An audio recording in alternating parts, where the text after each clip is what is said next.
ఎన్నికల కమిషన్ తీరుపై న్యాయ పోరాటం చేస్తామన్నారు వైసీపీ ఎంపీ అభ్యర్థి అనిల్ కుమార్ యాదవ్. ఈవీఎంల ధ్వంసం వీడియోలను ఎవరు బయటపెట్టారో చెప్పాలన్నారు. 8 చోట్ల ఈవీఎంలు ధ్వంసమైతే ఒక్కటే ఎందుకు బయటకొచ్చిందని ప్రశ్నించారు. ఎమ్మెల్యే పిన్నెల్లి ఆయన కుమారుడిపై కూడా దాడులు చేశారన్నారు. పల్నాడు జిల్లాలో టీడీపీ నేతలు ఈవీఎంలను ధ్వంసం చేశారని ఆరోపించారు. చింతపల్లిలో టీడీపీ నేతలు రిగ్గింగ్ చేశారన్నారు. టీడీపీ రిగ్గింగ్ చేస్తోందని పోలీసులకు చెప్పినా స్పందించలేదన్నారు. ఎన్నికలైపోయిన తర్వాత పోతిరాజుగుంటలో బుడగజంగాల మీద పేదల బుడగజంగాల ఇళ్ల మీద దాడి చేసి టీవీలతో సహా ఎత్తుకోపోయిన సంఘటనలు వాస్తవం కదా. ఇవన్నీ ఎందుకు ఇది చేయట్లేదు?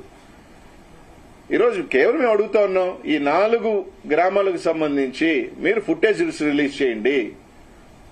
ఒప్పిచర్ల కావచ్చు, చింతపల్లి కావచ్చు, తుమ్మరకోట కావచ్చు, పాల్వాయి గేటుకు సంబంధించి ఏదైతే మీరు చెప్తున్నారు ఎమ్మెల్యే గారు పగలగొట్టారని చెప్తున్నది కాకుండా కొరవ దగ్గర పగలగొట్టిన ఈవీఎంలన్నీ పగలగొట్టిన అన్ని ఫుటేజీలు రిలీజ్ చేయండి. ఆ రోజు పోలింగ్ జరిగిన సరళి కూడా మీరు రిలీజ్ చేయండి.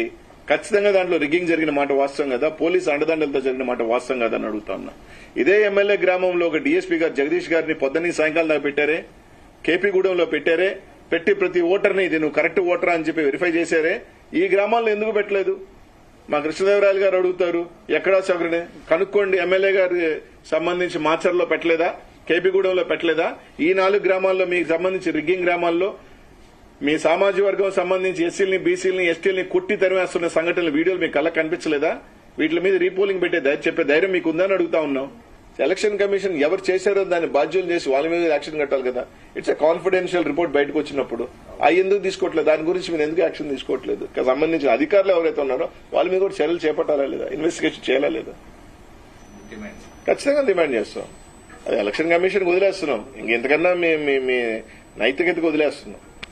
ఈరోజు స్పష్టంగా మేము తెలుగుదేశం పార్టీ నాయకులు కానీ ఈసీఐని కూడా అడుగుతా ఉన్నాం, మీరు ఇంపార్షియల్ గా వ్యవహరించలేదని దానికి. ఈరోజు